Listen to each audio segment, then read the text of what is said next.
again to Let's Talk Chemistry with Pastor Dan. We're looking at practicing hybridization and polarity today. So I've got a practice set for you, so I'm going to open it up. And I've got 15 structures for you to look at. So I want you to do Lewis structures on each of those. And then identify polarity. That means either polar or nonpolar. And then SP would be 2, SP2 would be 3, SP3 would be 4, SP3D would be 5. Whoop, there we go, 5. And SP3D6 would be, SP3D2 would be 6, or in sign language, 6. My son uses sign language. All right, so there's 12 of them. There's the last 3. And remember, boron is a moron. And remember, hydrogen only needs 2. So go off from there. So do those structures. All right. Now let's do one of those just to make sure that we review, remember the process. So let's look at the one I had in the middle there, xenon dibromide. Xenon has 8 valence electrons. Bromine has 7. There's 2 of them, so that means I'm 14. I'm going to add them together. I get 22 electrons. Xenon's the center because there's only 1. Bromine on each end. Bond up, that's 4 electrons gone. I have 18 electrons left.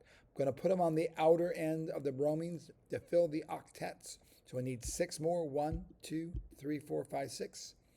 1, 2, 3, 4, 5, 6. That's 6 and 6 is 12. Subtract 12. Leaves me with 6 electrons. So 2, 4, 6. All right. So let's do polarity first. Well, there's no hydrogen. That's easy. No hydrogen automatically tells us it's nonpolar. Now, hybridization. We have 1. Oops, I forgot to move some things. 1, 2, 3, 4, 5, 6. I'm sorry, 5. Keep doing that. I'm sorry. 5 bond sites. Now, 5 bond sites, that means I'm going to grab 1s, I'm going to grab 3 p's, and then 1d. That's my hybridization. All right, the answers to these. Here we go. Ready?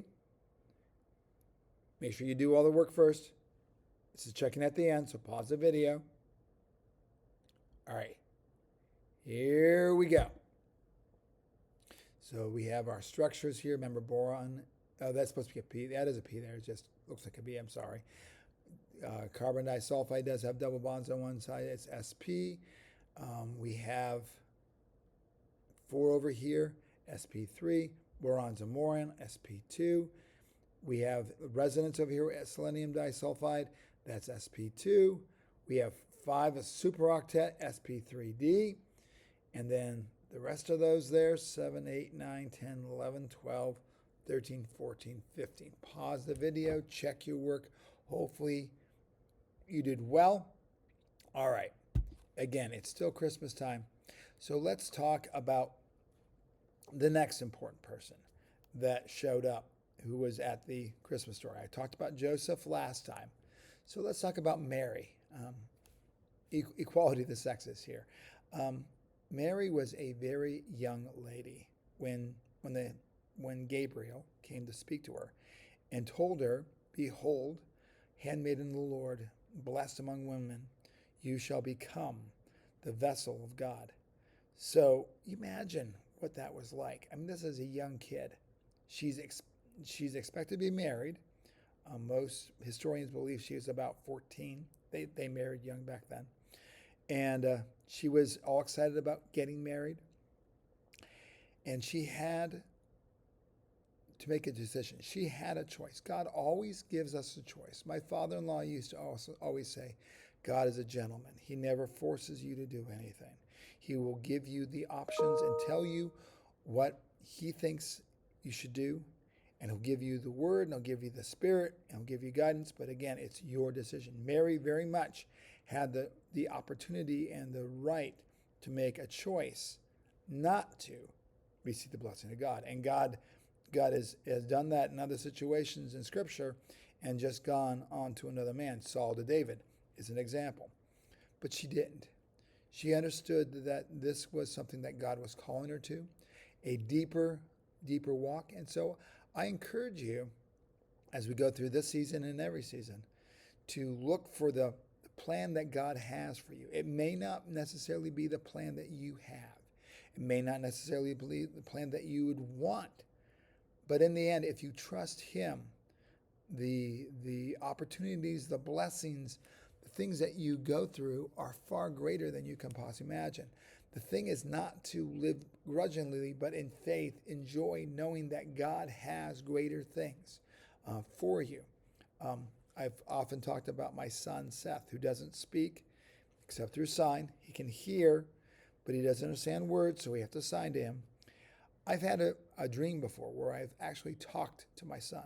So I know at some point, I don't know where or when or how, but I will be able to talk to my son as I talk to you.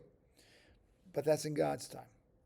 And let me tell you, we have met so many people, and so many people's lives have been touched by Seth and his excitement, his love, his childlike wonder. It's just amazing. And, you know, I would not necessarily have wanted all the stuff we went through with this, but in the end, it has been a blessing. So it's easier to see on this side than on the first side. But because Mary had to go through a lot of things, she was considered a loose woman. I mean, Joseph had the right to stone her because she was pregnant before marriage. And as we look at Scripture, and they refer to Jesus as a son of Mary, that's basically saying that Mary, we knew that she didn't necessarily do it right, even though she did. So we don't necessarily want to only listen to the effects of others, but listen to God and what He has for you, and the blessing, the opportunity to see your life glorified as He's glorified. Hopefully this wasn't too bad. Take care, be good. God bless.